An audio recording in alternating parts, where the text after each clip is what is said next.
sadri wa yassir li amri wahlul 'uqdatam min lisani yafqahu qawli. Yang terhormat Bapak Kepala Sekolah kita, Bapak Didi Susanto, dan teman-teman yang saya banggakan, Ibu guru hebat semuanya. Tepuk tangan buat semuanya. Oke, teman-teman, terima kasih. Pertama-tama saya ucapkan terima kasih atas kehadirannya pada siang hari ini. Lagi sibuk ya semuanya?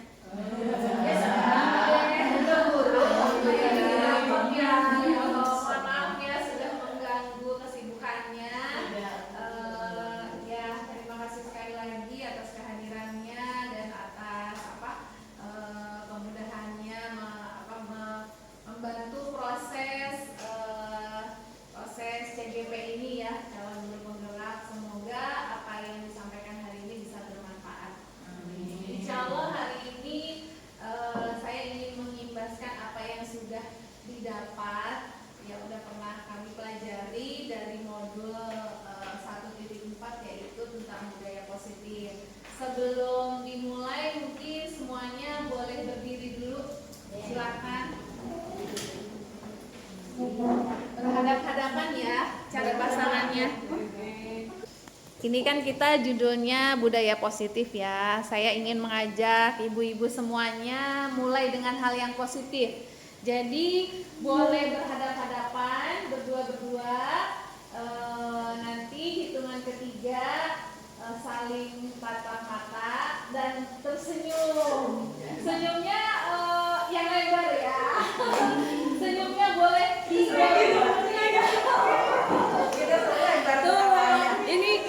ini belum mulai senyum udah pada senyum dulu ya. Coba. Ya, mudah-mudahan kegiatan ini bisa membawa aura positif bersama. Hitungan ketiga ya, siap-siap ya. 1, 2, 3.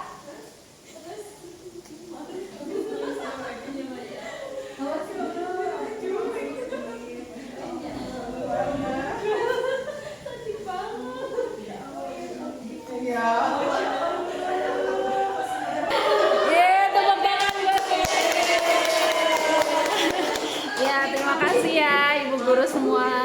Budaya positif, kira-kira di benaknya ibu-ibu semua, budaya positif itu apa sih? Coba Bu Sofi silakan. Kebiasaan yang menyenangkan dan membahagiakan. Kebiasaan menyenangkan, membahagiakan. Boleh, Bu Ningrum. Yang membawa banyak kebaikan. Membawa banyak kebaikan. Bu Okta. Hal-hal yang memberikan manfaat, boleh. Mungkin kebiasaan yang harus kita bangun sejak dini deh. Ya, hebat. Bu sehat. Semuanya berpendapat pokoknya ya. Kebiasaan baik yang sering dilakukan. Kebiasaan baik yang sering dilakukan. Bu Emi. Kebiasaan yang harus selalu dilakukan. Harus selalu dilakukan. Bu Ana. Ya, kurang lebih sama ya, kebiasaan suatu kebaikan yang menjadi sebuah kebiasaan gitu. Baik, suatu pembiasaan ya, suatu kebaikan yang dijadikan kebiasaan, makanya disebut budaya positif. Oke.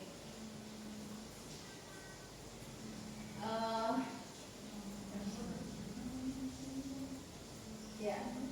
Sebelumnya saya sampaikan latar belakangnya dulu, yaitu tujuan pendidikan. Tujuan pendidikan kita seperti yang saya sudah pelajari, yaitu menuntut segala kodrat yang ada pada anak atau peserta didik agar dapat tumbuh sebagai manusia dan anggota masyarakat yang mampu mencapai keselamatan, kebahagiaan setinggi-tingginya, baik sebagai manusia maupun sebagai anggota masyarakat. Oleh sebab itu, kita sebagai pendidik hanya dapat menuntut tumbuh atau hidupnya kekuatan kodrat yang ada pada anak-anak agar dapat memperbaiki lakunya, bukan dasarnya. Hidup dan tumbuhnya kekuatan kodrat anak. Sampai di sini paham nggak bahasanya? Intinya sih kita tuh hanya bisa membimbing ya. Kalau di sini tuh kita guru dulu tuh diibaratkan sebagai seorang petani.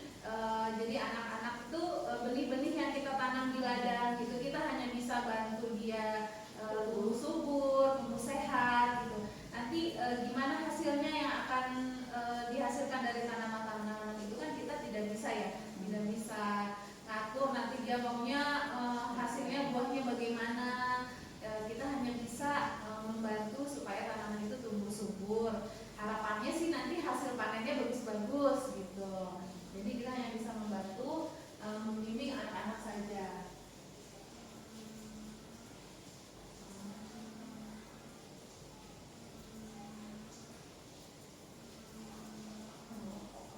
Ya, ini dia tadi budaya positif. Budaya positif di sekolah adalah keyakinan-keyakinan, kebiasaan-kebiasaan di sekolah yang berpihak kepada murid agar murid dapat berkembang menjadi pribadi yang kritis, penuh hormat, bertanggung jawab sesuai dengan profil Pancasila. Kira-kira dari tadi yang ibu-ibu sampaikan, jawabannya sinkron nggak dengan ini? Dengan definisi ini? Ya, kurang lebih sama ya. Tadi yang kebaikan-kebaikan atau nilai-nilai positif itu tadi ya terdapat di profil belajar Pancasila ya. Oke. Terus tentang konsep utama budaya positif yang pertama yaitu perubahan paradigma belajar, disiplin positif, kebutuhan dasar manusia, motivasi perilaku manusia, restitusi keyakinan kelas dan segitiga resolusi. Nah, ya, mari kita lihat, kita telah satu-satu mulai dari perubahan paradigma belajar. Dalam membangun budaya positif sekolah,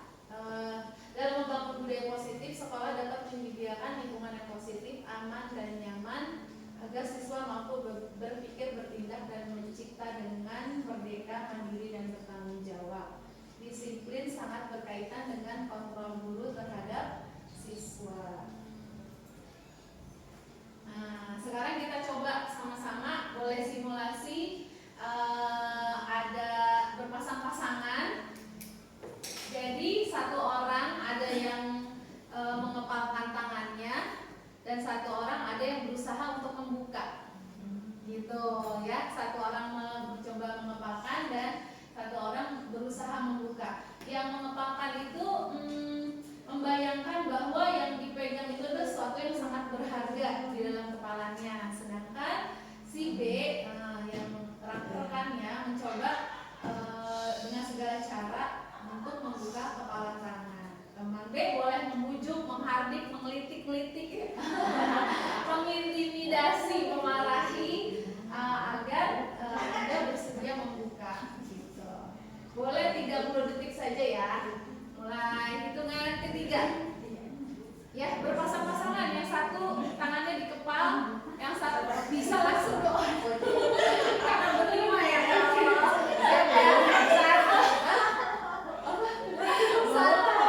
Nggak boleh kekerasan loh.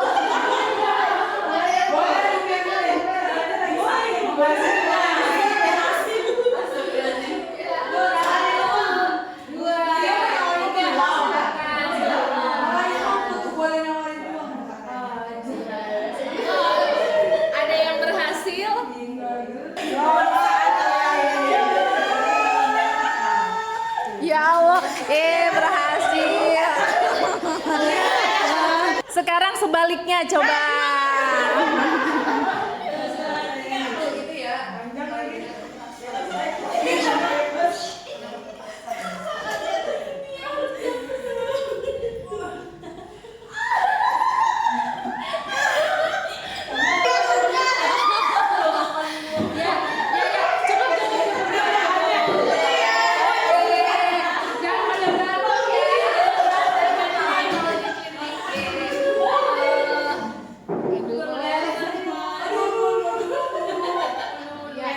Gimana tadi, ada yang berhasil?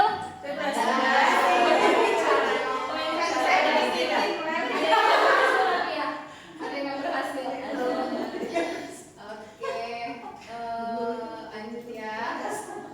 Nah, tadi kira-kira hikmahnya apa ya dari Itu usaha. Iya, wujudnya. Kalau yang menggenggam mungkin lebih ke kita punya prinsip ya. Ya, Punya prinsip atau bisa kayak iman, punya iman, terus juga punya keyakinan kayak tadi. ya. Terus misalnya ada yang mencoba untuk apa tadi mendiskriminasi dari luar atau apa gitu yang mau memaksa supaya keyakinan itu Iya. tidak bertahan. Iya, betul sekali. Kalau untuk yang membuka, gimana? Coba tadi gimana? Apa ya? Iya. Ada pendapat lain? Tergantung bagaimana kita bisa mengajak seseorang gitu ya. Jadi dia mau membuka itu bisa dengan kekerasan, bisa dengan cara apa nih ya yang kita amati dulu nih apa nih kelemahannya apa nih, ternyata dia kelemahannya Bu Ana kita terlihat sakit. Saya untuk Bu Ana, kalau Bu Ana itu makin keras menggenggamnya ini makin sakit, jadi buka aja jadi buka sakitnya perlu dibuka Ada keinginan itu.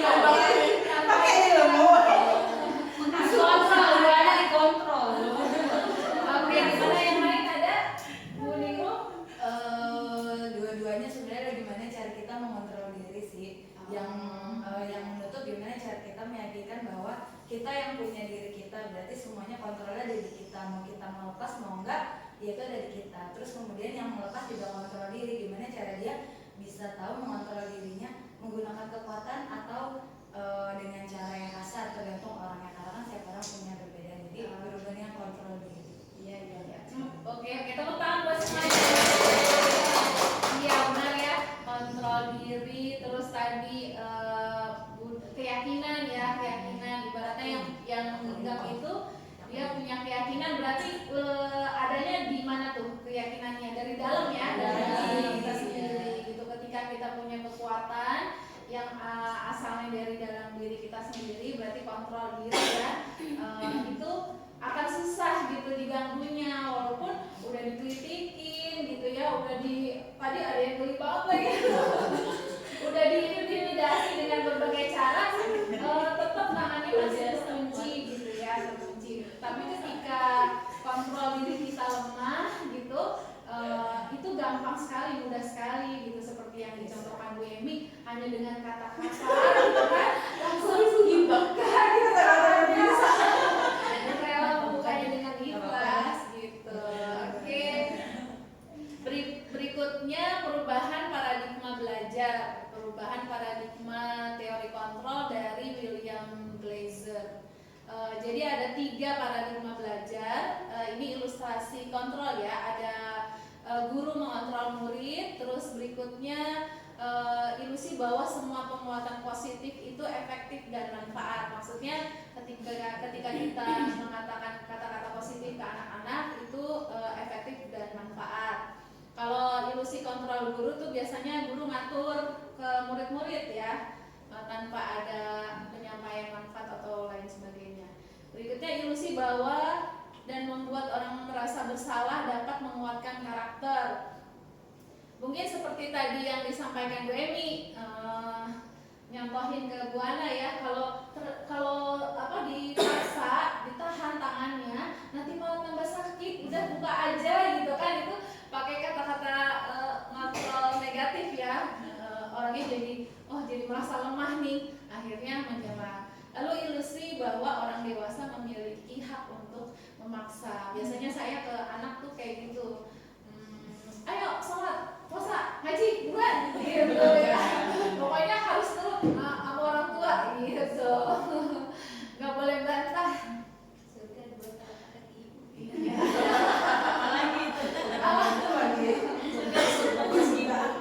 Apakah makna disiplin? Ya, disiplin berasal dari bahasa Latin disiplina yang berarti belajar. Makna asal dari kata ini berkonotasi dengan disiplin diri dan murid-murid. Disiplin dapat membuat orang menggali potensi menuju tujuan apa yang dihargai. Namun dalam budaya kita, makna kata disiplin telah berubah menjadi sesuatu yang dilakukan orang pada orang lain untuk mendapatkan kepatuhan. Jadi kalau orang nggak nurut, kita biasanya bilang dia nggak disiplin gitu ya. Kecenderungan umum adalah menghubungkan kata disiplin dengan ketidaknyamanan, bukan dengan apa yang kita hargai atau pencapaian suatu tujuan mulia.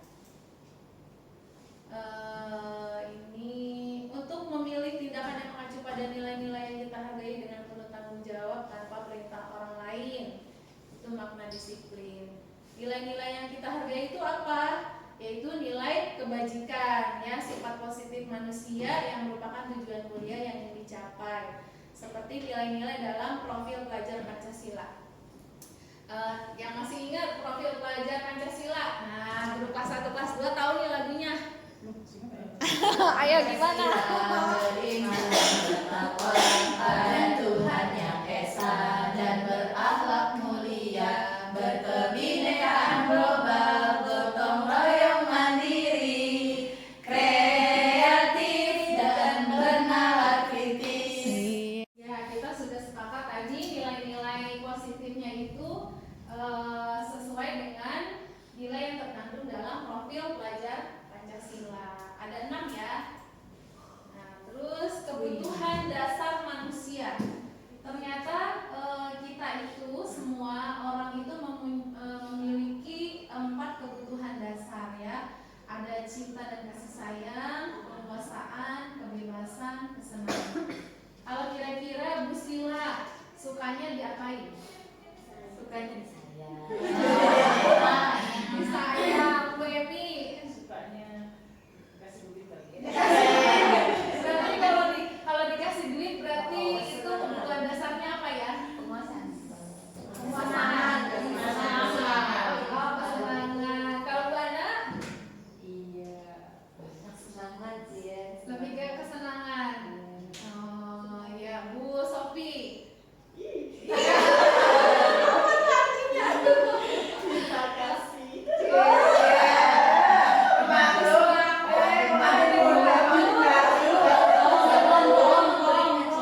Kalau pengantin baru belum butuh uang ya.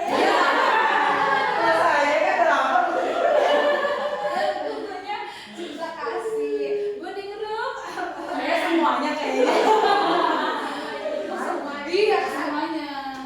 Kalau Bu Okta, apa Bu Okta? Saya kesenangan. Kesenangan. Terus Sama kayaknya semua deh. ini semuanya. Bu Seha. Oke, kalau di saya kan kita kesenangan. Bikin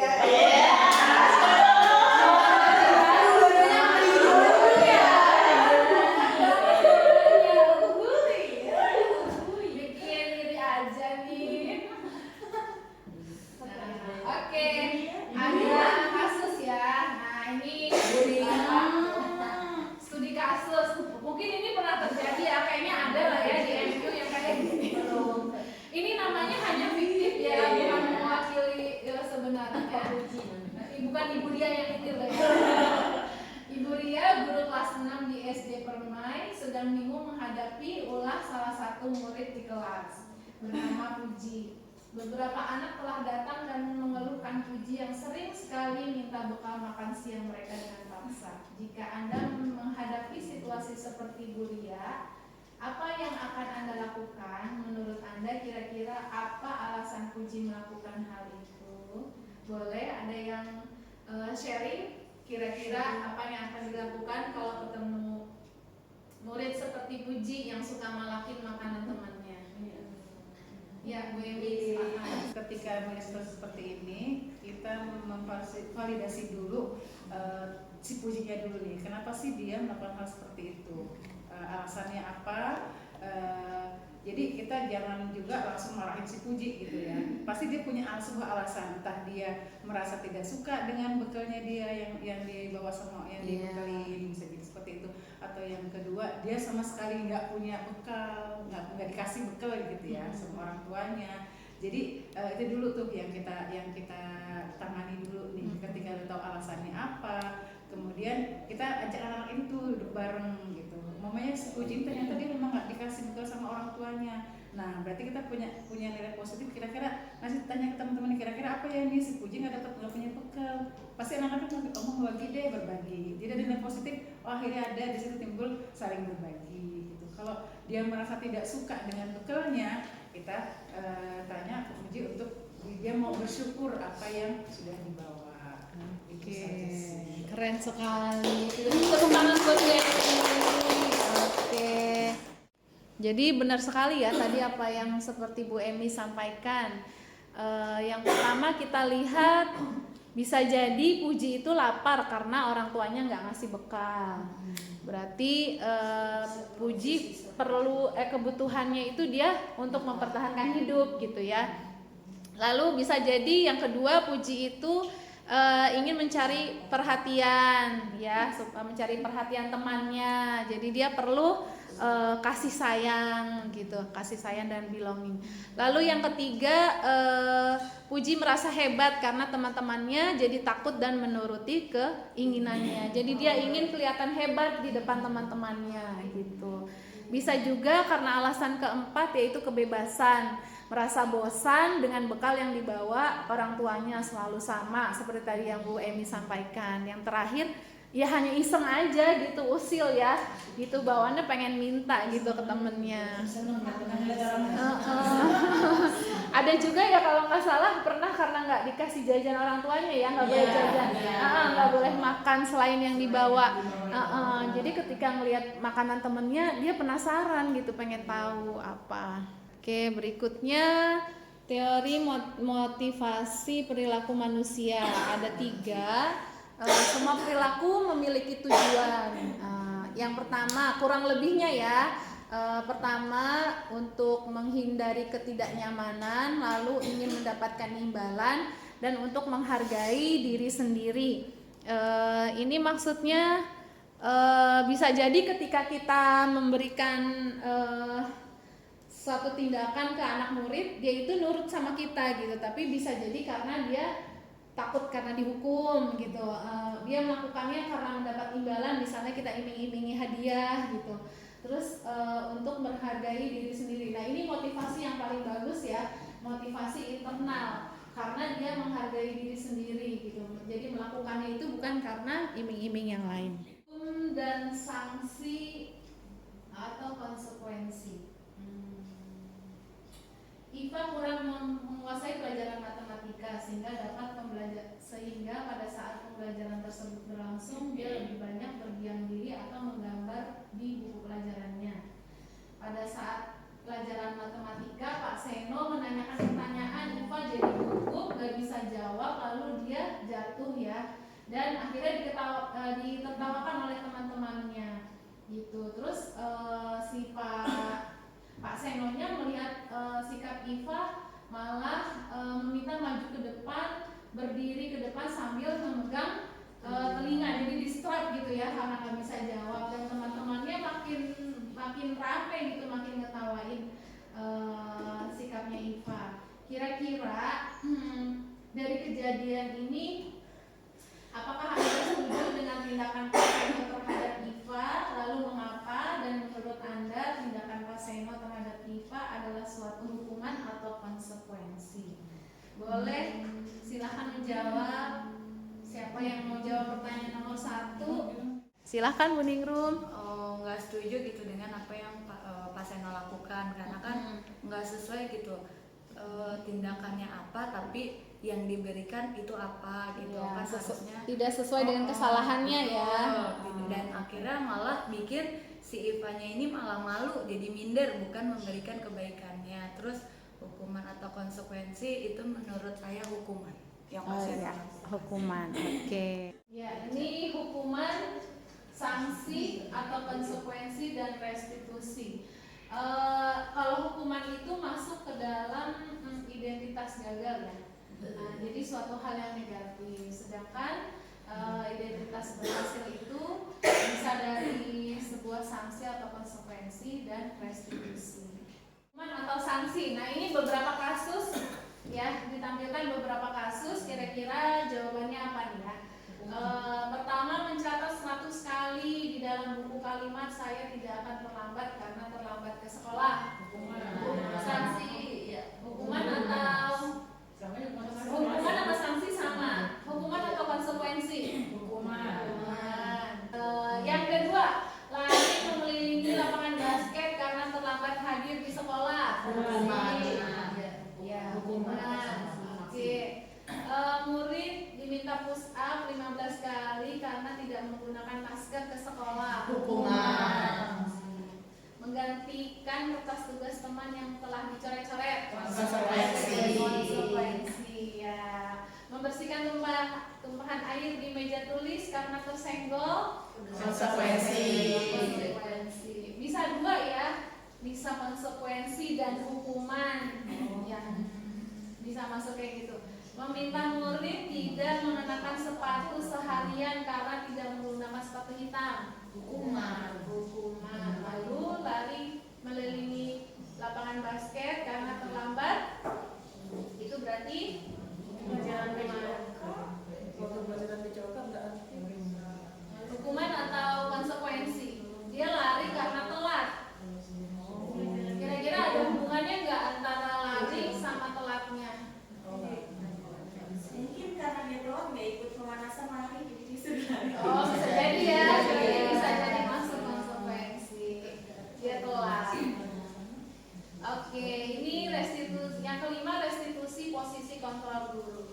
Guru itu bisa berposisi sebagai penghukum, sebagai pembuat rasa bersalah, sebagai teman, pemantau, dan manajer. Manakah yang paling baik, posisi yang paling baik dari kelima posisi tersebut? Nah, ini ada posisi kontrol guru. Nah, kalau sebagai penghukum dan pembuat rasa bersalah ternyata itu negatif ya. Jadi bisa menghasilkan identitas gagal dari anak murid kita. Gagal di sini maksudnya mereka tuh nggak paham gitu. Mereka tuh salahnya apa gitu, nggak nyambung sama hukuman yang diterima. Pokoknya tahu-taunya dia dihukum aja. Gitu. Terus identitas berhasil tapi dari luar bukan dari dalam dirinya sendiri, yaitu sebagai teman dan pemantau. Jadi nggak apa ya, kalau teman tuh di sini dia tidak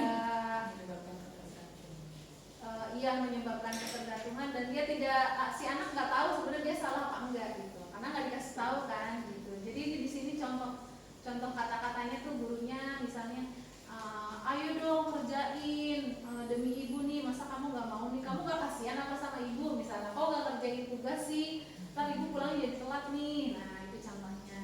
Kalau sebagai pemantau, contohnya di sini ya ditampilkan beberapa.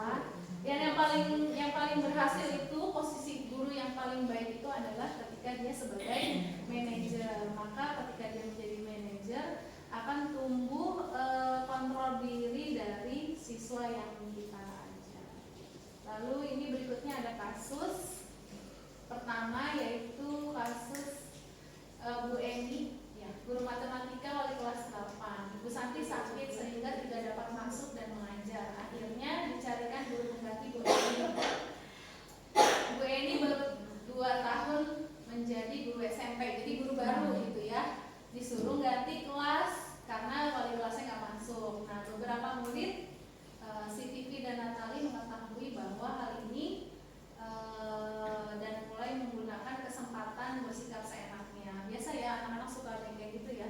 Kalau diajarinnya bukan sama gurunya, suka meremehkan. Biasanya sih kelas yang atas. Nah, gitu. Lalu mereka tetap tidak mengerjakan tugas. Nah, di sini nih Bu Eni menyampaikan, ayolah tugasnya dikerjakan, nanti ibu ditegur nih sama bapak kepala sekolah kalau kalian tidak mengerjakan, tolong bantu ibu ya. Nah, ibu santai aja, tanya sebagainya. Akhirnya keesokan harinya Ibu Santi memanggil Vivi dan Natali serta menanyakan tentang laporan Bu Eni, lalu menanyakan mereka apakah mereka mau memperbaiki kesalahannya, dan akhirnya mereka meminta maaf. Kita langsung aja ya. Nah, untuk tadi kasus Bu Eni tadi, bagaimana pendapatnya ini ya? Ya, pendapatnya teman-teman, ibu guru sekalian, kira-kira bagaimana posisinya Bu Eni di sini? Sebagai apa nih posisinya kalau dia berkatanya seperti ini? Memberi rasa bersalah. Kalau Bu Sila sebagai teman, sebagai teman ya.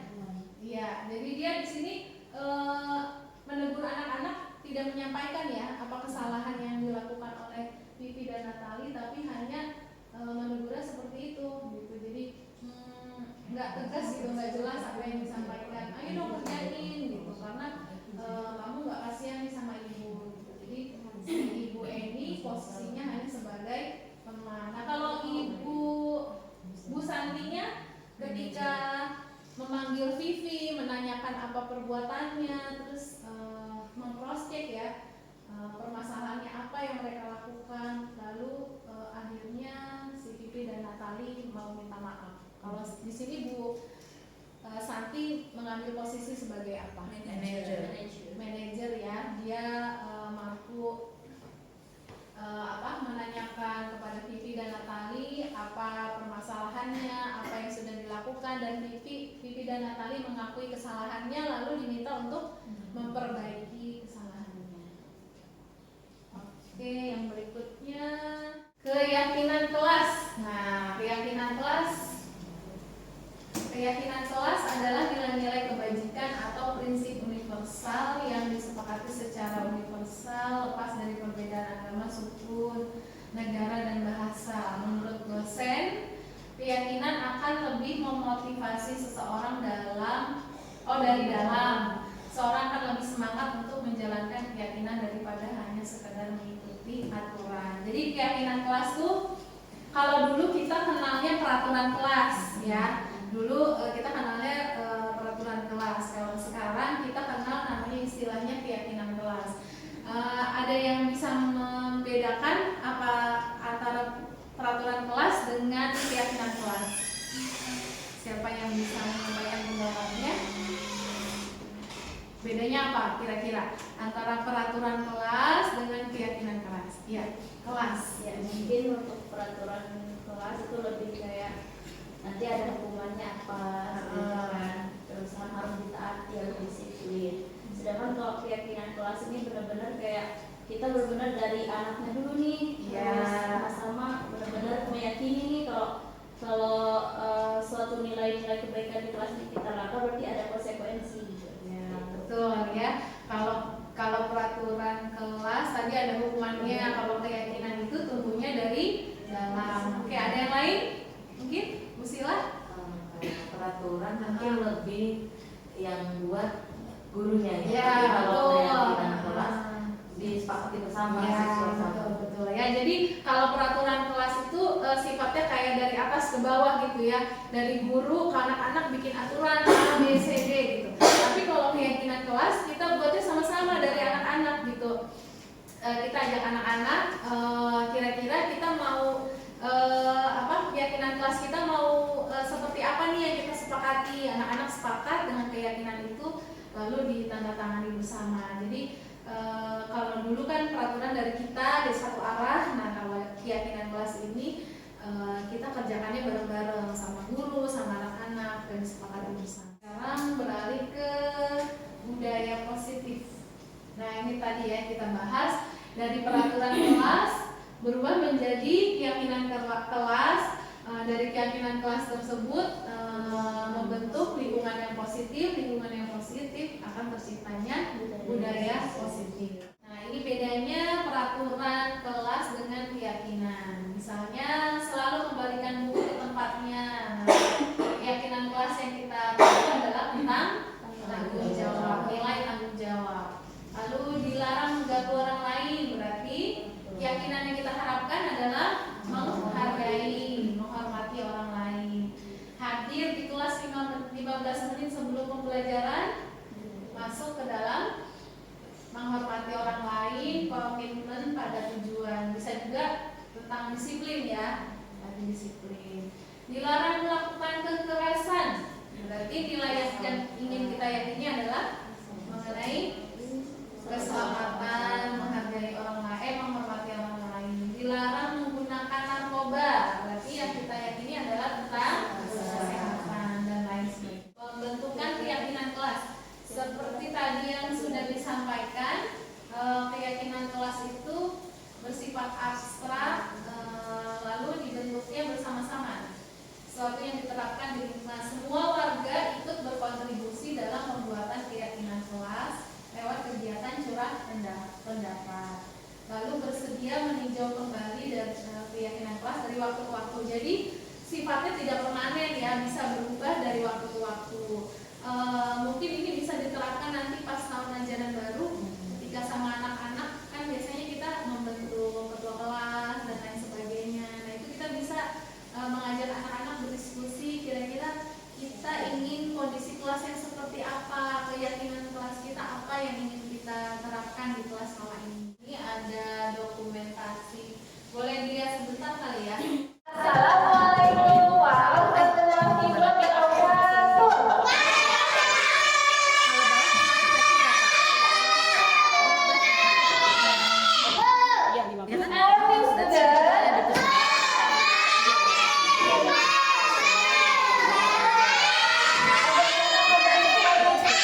Bagaimana kabarnya hari ini? Siapa yang hari ini kabarnya senang? Yang bertunjuk tangan kabarnya kenapa dong? Sedih. Yang hari ini kabarnya biasa-biasa aja. Oh gitu. Mudah-mudahan nanti setelah belajar sama Miss Firza semuanya jadi senang. Oke?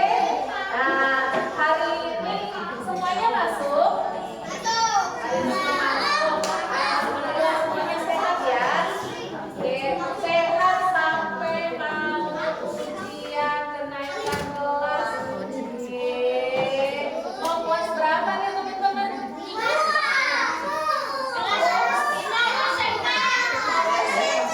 Ada yang mau lompat ya ke kelas 3? Oke, teman-teman, hari ini Miss Firza minta waktunya sebentar.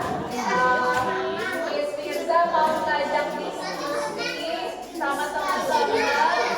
Siapa yang bisa bantu Miss Firza diskusi? Alhamdulillah, terima kasih kelompoknya Fati, kelompoknya Alia, kelompoknya Afi. Kelompok ini? Ya, kelompok baru. Nanti insya Allah setelah selesai diskusi, Miss Firza mau kasih sedikit apresiasi buat teman-teman. Snack enak banget. Mau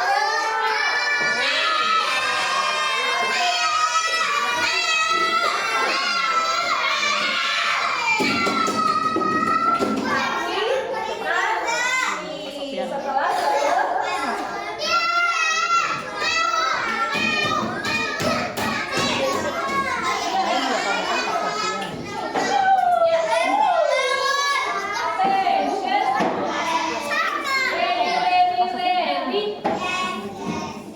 Oke, teman-teman, kan ngomong-ngomong kalian sebentar lagi kelas 2 ya? Nah, Miss Fati mau langsung 3, tapi bukan di MU. Abis loh 4 langsung 3. Ya, teman-teman, Miss Firza mau ngajak diskusi kira-kira nanti di kelas 2 kalian pengen punya kelasnya yang seperti apa? Ya, namanya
sikap yang benar supaya kelas kita jadi kelas yang nyaman.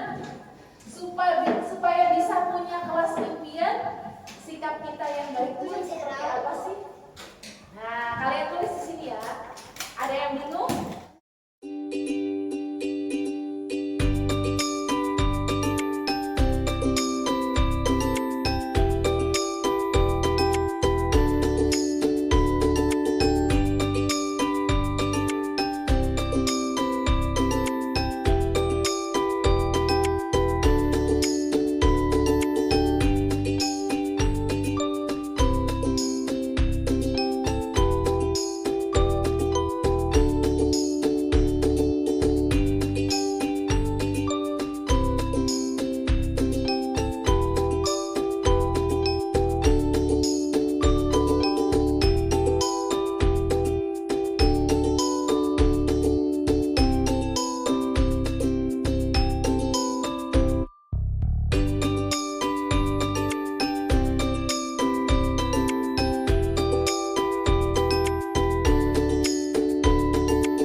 Oke, teman-teman.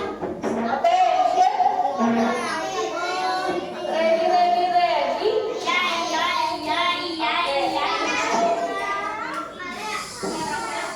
Ini boleh diulangin ya?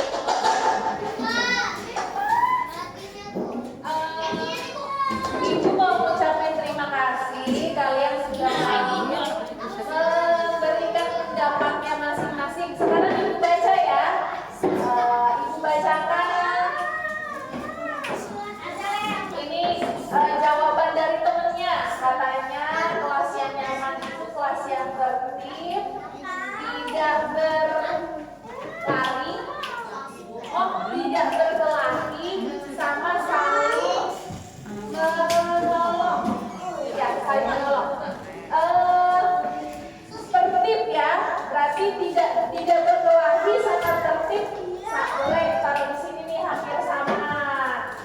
Saling menolong. Terus ini ada jawabannya, membersihkan kelas. Temannya baik. Ya, boleh tempel di sini dulu. Ini berarti kalau membersihkan kelas berarti menjaga kebersihan. Temannya baik berarti nilainya sikap yang bagaimana itu? Tertib ya berarti ya. Oh, kalau baik itu berarti menjaga, menghormati orang lain.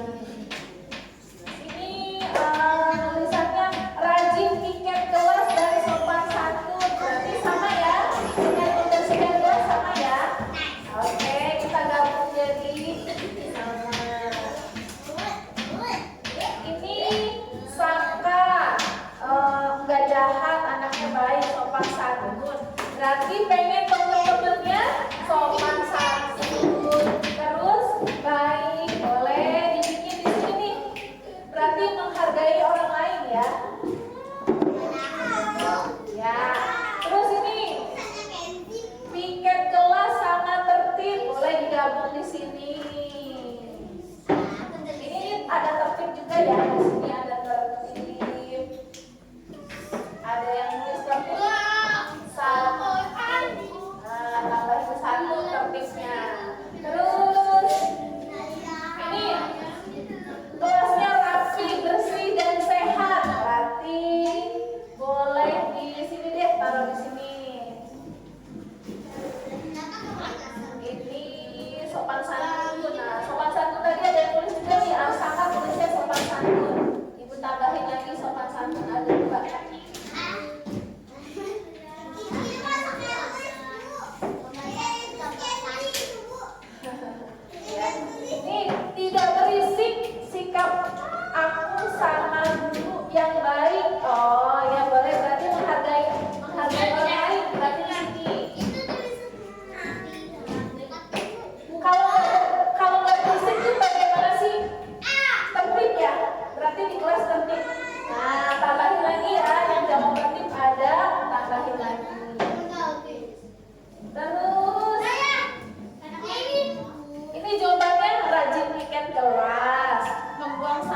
pada tempatnya, membersihkan kelas, sopan santun pada wah banyak nih. Rajin piket kelas, masuknya kemana? Ke sini ya, ke piket ya. Oke. Kalau membuang sampah pada tempatnya berarti masuk ke sini ya, menjaga kebersihan. Sopan santun tambah lagi 1. Terus membersihkan kelas juga, rajin piket kelas juga, membuang sampah pada tempatnya. Terus yang ini, ya siapa ini ya? Piket kelas, tidak mencoret-coret tembok, temannya baik, harus anteng, datang tepat waktu. Berarti sini nih, datang tepat waktu itu artinya apa sih? Disiplin. Oke, piket kelas berarti tambah nih 1 piket. Tambah 1. Berarti jaga kebersihan ya. Oke. Anteng berarti sopan santun. Nah, anteng berarti tertib ya. Tertib berarti tambah lagi 1. Ih, banget memangnya. Kalau buang sampah di tempatnya, kelasnya tidak rusuh, temannya tidak sombong. Waduh. Buang sampah pada tempatnya berarti ini ya, kebersihan ya. Ini bukan tiket nih, maksudnya menjaga kebersihan.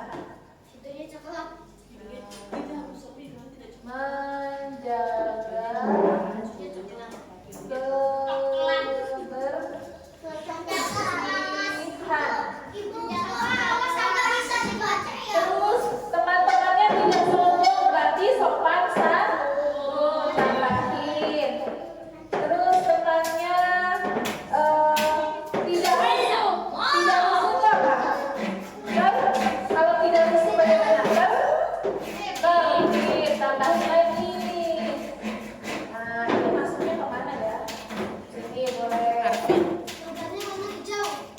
Arvin.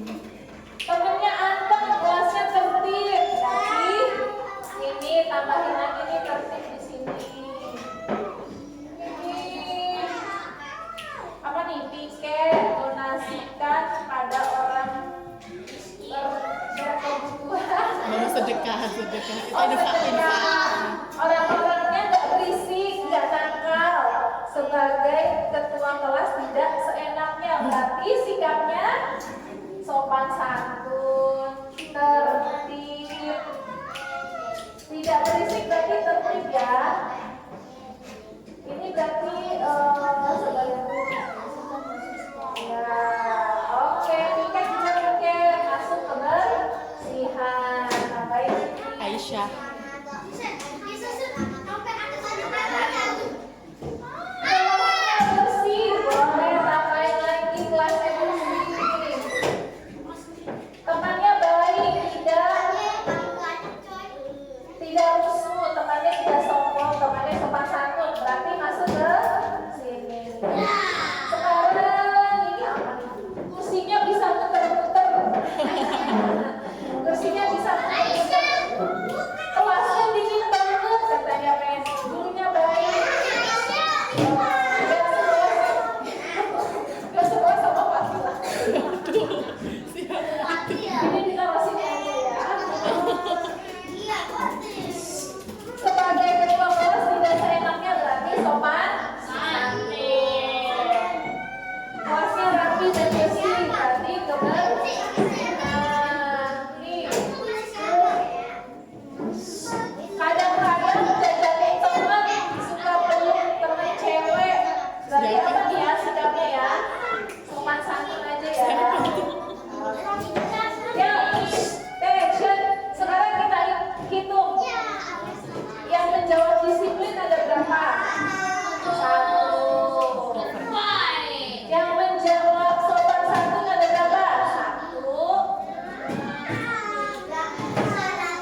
Disiplin. Disiplin ya, disiplin.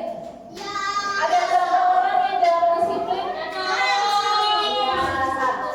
Sekarang kita tulis yang paling banyak, yang jawabannya paling banyak, yang mana tadi? Tadi ini 1, ini 9, ini 8. Paling banyak siapa? Sopan satu. Tadi kita sepakat supaya kelasnya nyaman. Teman-teman di sini harus sopan dan satu. Gitu ya? Sepakat kan nih?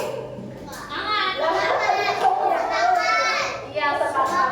Yang pertama, sikap yang harus kalian lakukan adalah sopan dan Alia.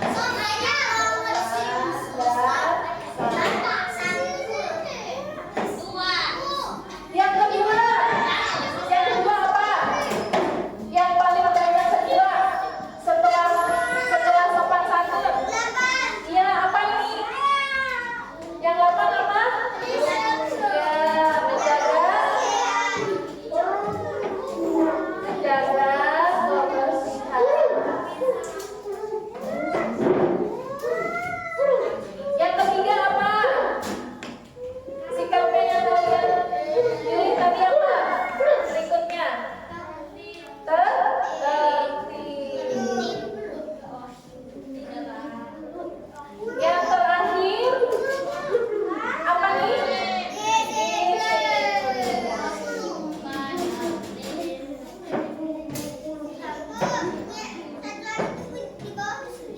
Apa? Itu enggak masuk ya, enggak masuk ke dalam ini. Jadi nanti supaya kelasnya jadi enak pakai belajar, teman-teman harus punya sikap yang 4 ini. Apa saja coba sama-sama baca. Yang pertama, punya keyakinan kelas. Yang pertama apa? Sopan. Satu. Yang kedua, yang ketiga, tertib. Yang keempat, disiplin. Nah, kalau semuanya ini semuanya, kalau misalnya teman kita ada yang tidak disiplin, ada yang nggak tertib, suka mukul teman, ada yang suka buang sampah sembarangan, ada yang mengucapkan kata-kata kasar, konsekuensinya bagaimana? Apa? Enaknya diapain teman-temannya ya? Coba jawab, yang mau jawab. Iya, iya, temennya dikasih sanksi apa? Dikasih konsekuensinya apa? Bersihin gua.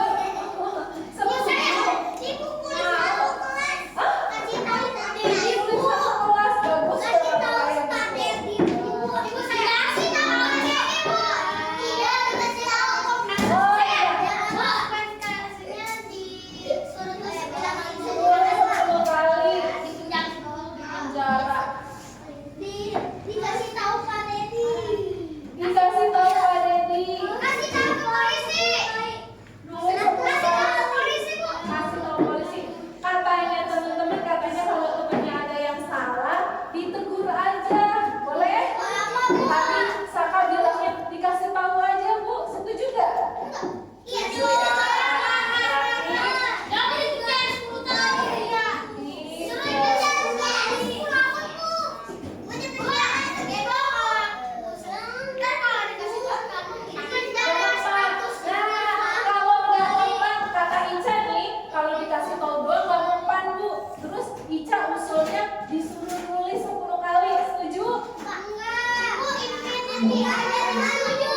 Setuju?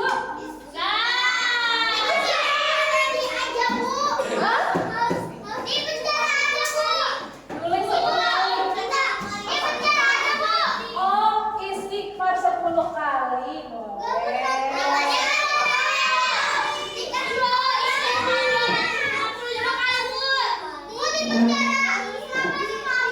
Berarti kalau ditegur gak mempan, dikasih beri istighfar gak mempan, dikasih tahu Pak Dedi.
Oke.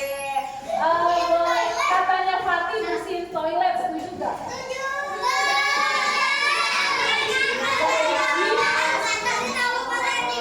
Oke, kelompoknya Rapi boleh ke depan bawa pensil, tanda tangan di sini ya. Oke, kelompoknya Rapi boleh kelompoknya Gendis ke depan boleh ambil pensilnya, tanda tangan di sini. Ayo, langsung ke depan. Gendis Khalif langsung ke depan. Langsung ke depan. Aisyah Zafran bawa pensil. Tanda tangan. Ke depan ke papan tulis. Kita udah bikin kesepakatan, tanda tangan. Tulis namanya aja.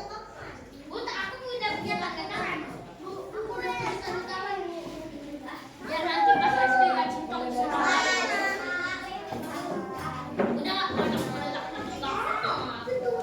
Dah, kalau sudah gantian ya. Oke, berikutnya kelompok. Bu, gimana kalau kita tanda tangannya coret-coret aja? Katanya tertib, udah sepakat suruh tertib. Enggak, katanya ini Bu, katanya kan kalau tanda tangan kan harus Gitu. Ya, boleh kelompoknya Z. Tanda tangan aja. Bawa pensil ya, bawa pensil.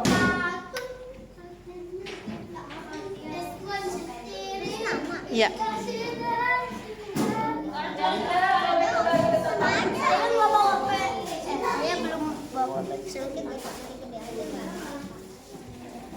Boleh kembali ke tempat dulu.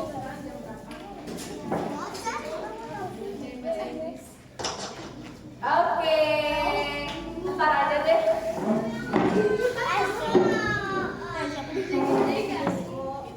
Ya, mulai ke berikutnya sudah ya. Berikutnya kelompok Fatih, boleh ke depan.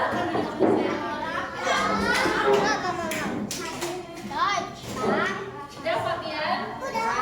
Kasih nama. Tanda tangan boleh kasih nama.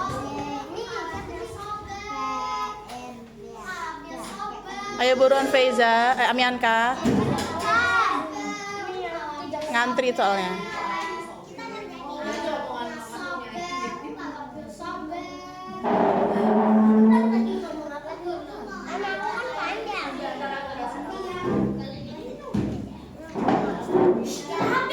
Yang sudah duduk lagi, Opi silakan duduk.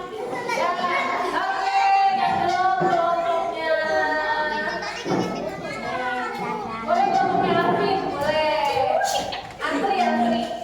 Ayo, Opi sama-sama tanda tangan. Alea, Feiza di sampingnya nggak bisa nulis nak. Nggak harus di belakangnya, di sampingnya bisa nggak apa-apa. Sampingnya sini, kamu kan duluan, Feiza di sini berarti. Ayo buruan Alea, Feiza juga. Tapi Bu di belakang. Ya buruan. Kenapa? Ya, terus tadi nulis pakai punya siapa? Tadi nulis pakai punya siapa? Dipinjemin lagi nggak apa-apa, Pi.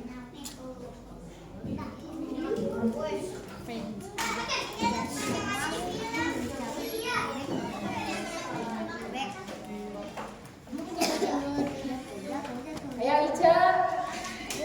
Maksudnya tulisnya di mana Bu? Pak, gimana tulisnya? Gimana aja bebas. Pengen lihat Bu. Ntar Bu, aku pengen namatin semua.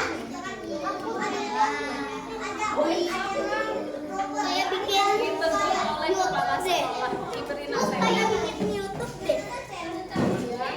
Tadi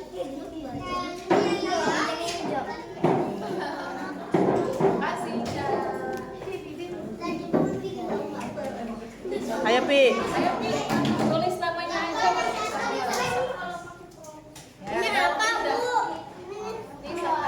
Diberi nasihat.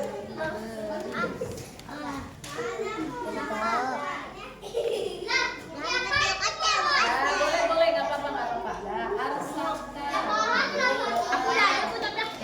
Oke, Arvin. Buat apa? Oke, semuanya deh. Kembali ke tempat duduk.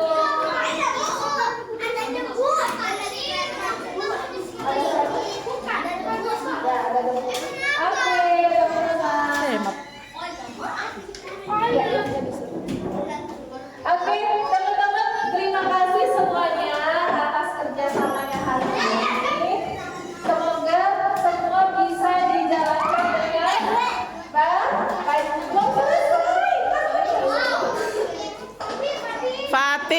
Fatih, Khalif, Ica. Belum selesai ya. Tenang.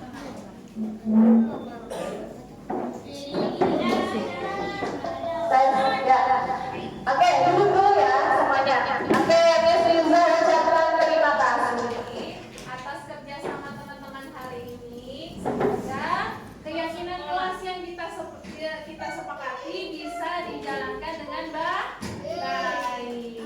Oke, itu saja dari Miss Firza. Assalamualaikum warahmatullahi wabarakatuh. Baik, berikutnya tentang segitiga restitusi. Mungkin teman-teman ada yang sudah familiar dengan segitiga restitusi. Bu Okta, Bu Sofi, Bu Sila, Bu Emi, Bu Seha, segitiga restitusi. Belum ya? Jadi segitiga restitusi adalah proses menciptakan kondisi bagi murid untuk memperbaiki kesalahan mereka, sehingga mereka bisa kembali pada kelompok mereka dengan karakter yang lebih kuat. Melalui restitusi, guru dapat membantu siswa lebih memiliki tujuan, memiliki disiplin positif, serta memulihkan dirinya setelah berbuat salah. Membantu murid untuk jujur, mengevaluasi dampak kesalahan yang dilakukan, dan memberikan penawaran bukan paksaan. Jadi kayak tadi contoh kasus Bu Eni ya, Bu Eni, Vivi, sama Natali. Nah itu Bu Santi, ada Bu Eni sama Bu Santi. Nah si Bu Santi itu, nah dia memerankan segitiga restitusi ini. Nah ini tahapannya ya, tahapan segitiga restitusi. Yang pertama menstabilkan identitas. Jadi kita sampaikan ke anak-anak bahwa mereka tidak apa-apa berbuat salah. Lalu karena semua manusia itu bisa berbuat salah. Lalu Bapak Ibu, jadi Bapak Ibu guru tuh tidak menyalahkan dia gitu akibat perbuatannya, nggak nyalain. Kayak misalnya tadi si Puji yang ngambil makanan temannya, dia nggak nyalahin, gimana sih kamu ngambil makanan temen itu nggak boleh tahu kayak gitu gini. Nah, dia tidak tidak nyalahin anak muridnya gitu ya. Malah kamu nggak apa-apa bersalah. Terus kira-kira yang dia perbuat, malah ditanyakan kira-kira perbuatannya sudah benar atau enggak nih gitu. Jadi menstabilkan identitas muridnya. Yang kedua, tahapan berikutnya adalah memvalidasi tindakan. Ya, di sini lebih ke nah ini ditanyakan kepada anak-anak, kamu pasti punya alasan kenapa berbuat seperti ini. Jadi ditanya, seperti contohnya tadi si Puji, ditanya kamu tadi kenapa ambil makanan temannya, alasan kamu apa? Bisa tadi kan ada beberapa alasan yang kebutuhan hidup tadi ya dikaitkan, bisa jadi karena alasan kesenangan, karena kekuasaan, karena apa tuh tadi yang 5 tadi, kekuasaan, terus mencari teman, karena kasih sayang dan lain sebagainya. Lalu yang terakhir adalah menanyakan keyakinan. Jadi apa yang dia lakukan tadi, apakah sudah sesuai dengan keyakinan yang dibuat di kelas gitu. Menanyakan kembali kepada si anak apakah yang dia lakukan itu sudah benar atau belum. Ketika dia sadar bahwa yang dilakukan kurang benar, akan ditanya bagaimana cara memperbaikinya. Nah ini videonya, kita coba lihat video penerapan segitiga restitusi.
Ica. Salam. Iya, Ica udah istirahat? Iya, alhamdulillah. Oke, Ica tahu nggak kenapa ibu panggil ke sini? Oh itu, saya juga belum tahu Bu. Belum tahu, baik. Jadi begini Ica, tadi kan kita ulangan ya di kelas ya. Waktu ulangan tadi, ibu melihat Ica mengerjakan soal, tapi sambil melihat jawaban teman di sebelahnya, yaitu Arvin. Apa benar Ica tadi seperti itu? Iya Bu. Oh, menurut Ica, perbuatan mencontek itu perbuatan yang baik tidak? Tidak. Setiap orang pasti pernah melakukan kesalahan. Ibu juga pernah melakukan kesalahan. Nah, ibu di sini panggil Ica bukan mau menyalahkan Ica, tapi mau membantu mencarikan solusi. Bagaimana caranya supaya Ica tidak mencontek lagi. Nah, sekarang ibu pengen tahu. Ibu yakin Ica pasti punya alasan kenapa tadi Ica jawabnya ngelihat punyanya Arvin. Kira-kira kenapa Ica tadi melihat jawabannya Arvin? Iya Bu, saya tadi nggak belajar. Oh, Ica nggak belajar. Memang Ica tidur jam berapa? Jam 11. Ica, kenapa semalam tidak belajar? Karena saya main game sampai kemalaman banget. Oh, jadi nggak sempat belajar ya? Iya. Oke, jadi karena tidak belajar, akhirnya Ica nggak bisa ngerjain soal. Iya Bu. Oke, Ica senang main game.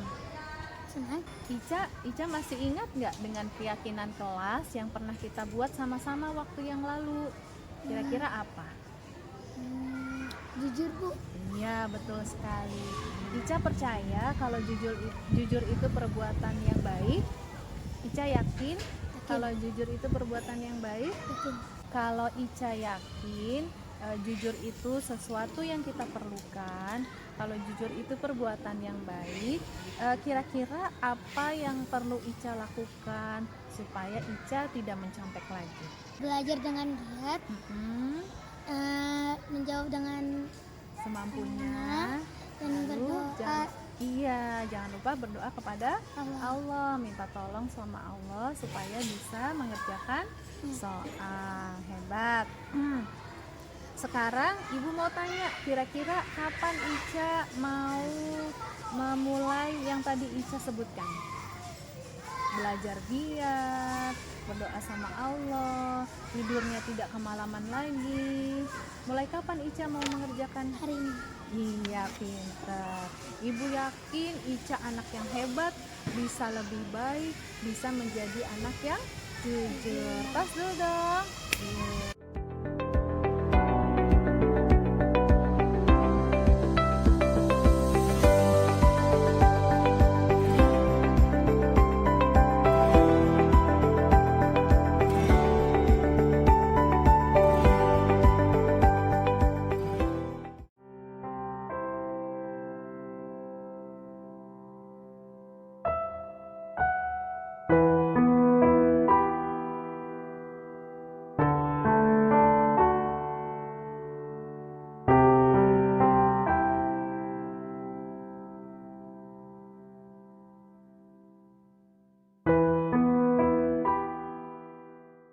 Assalamualaikum Alia.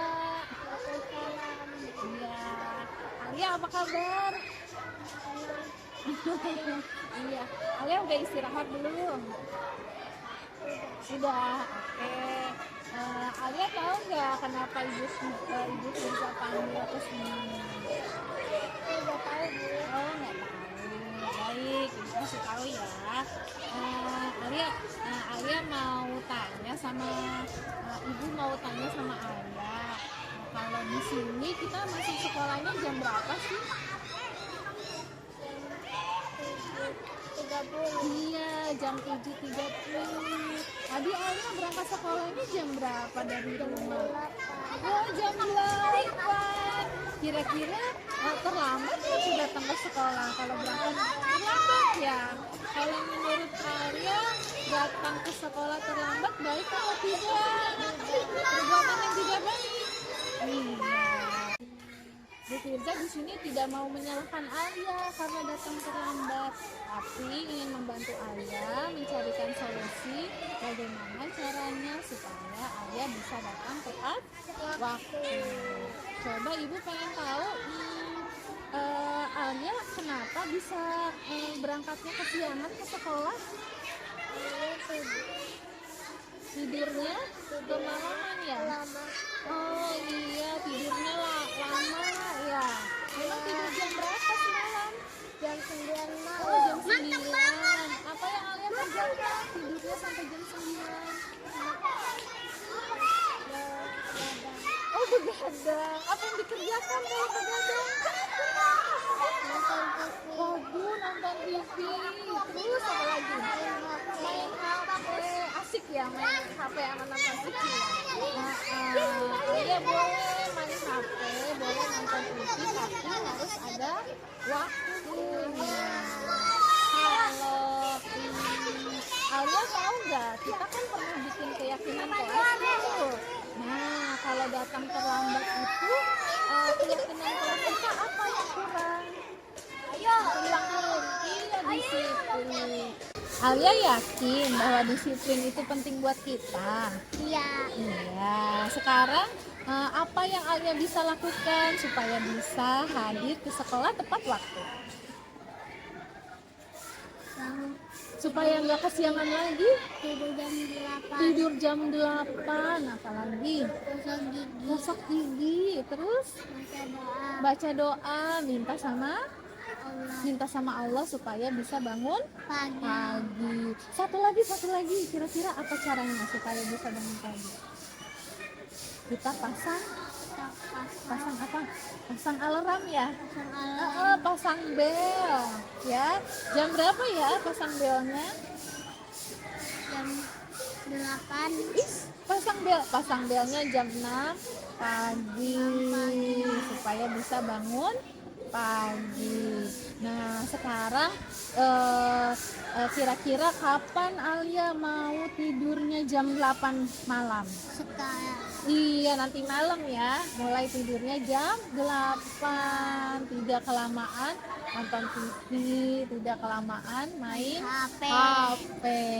Oke, Ibu yakin Alia bisa hadir ke sekolah tepat waktu.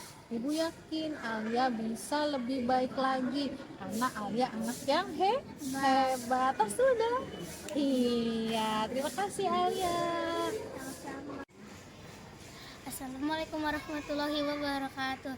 Saya Farisa Sabira Ahmad, siswa kelas 1 SD IT Miftahul Ulum. Saya senang sekali melakukan praktik segitiga restitusi. Saya diajarkan mencari solusi dari masalah saya sendiri. Terima kasih Bu Firza. Wassalamualaikum warahmatullahi wabarakatuh. Assalamualaikum warahmatullahi wabarakatuh. Saya Alia, siswa SD IT Miftahul Ulum. Saya senang hari ini belajar praktik restitusi dengan Firza. Saya belajar membaiki kesalahan saya dan mencari solusi dari masalah saya sendiri. Terima kasih Firza. Assalamualaikum warahmatullahi wabarakatuh.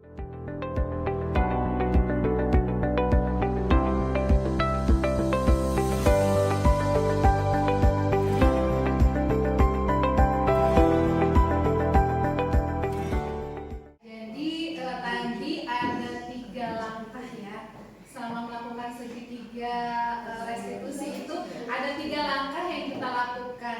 Kira-kira ada yang bisa mereview tadi apa saja 3 langkah tadi ketika kita melakukan praktek segitiga restitusi. Mungkin sebelumnya boleh main game dulu deh sebelum jawab, sambil mikir. Kita ice breaking dulu. Siapa yang bisa? Ini ada yang jatuh nih satu. Siapa yang bisa melepas? Jadi ini kan segitiga arahnya ke atas. Dengan memindahkan 3 titik arahnya jadi berubah. Jadi bisa berubah arah segitiganya dengan cara memindahkan 3 titik saja. Segitiganya ke atas. Nah, dirubah arahnya dengan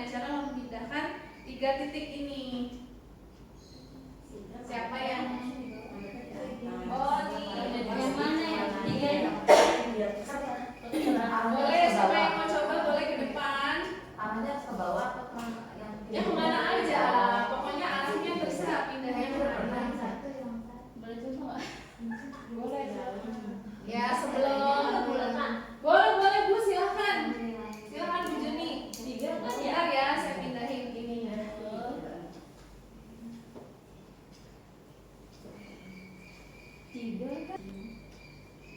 Salah ya. Coba dulu Bu.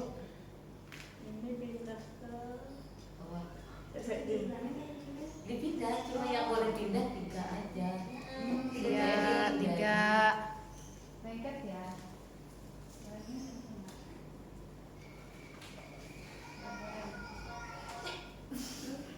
Salah ya. Nggak usah dipikirin, dicoba aja. Tidak positif. Salah. Ini bakal kering nih. Enggak jadi. Ini kalau perlu lem.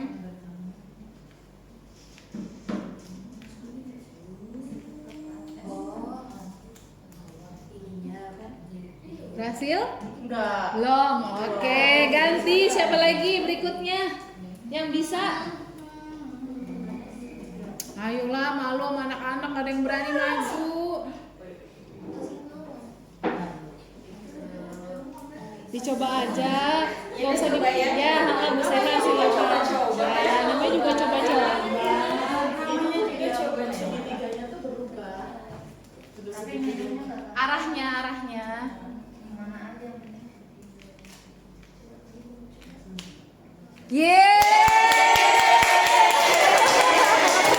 Tuh kan.